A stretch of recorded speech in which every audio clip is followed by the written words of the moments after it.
History of Cleveland before the fall.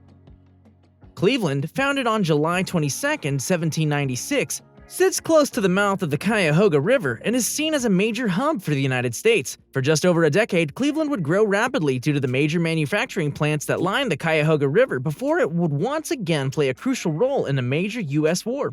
The war brought economic prosperity to the city and its inhabitants. Then the wave crashed when the American economy did, dashing the hopes of growth, health, and prosperity along with it. Beneath the fall of Cleveland. The majority of Cleveland saw wondrous wealth, extraordinary success, and economic growth that turned New York green with envy well into the 1920s. However, just like all beautiful pictures, there was a dark and violent underbelly that plagued Cleveland for most of the 20th century and still does today.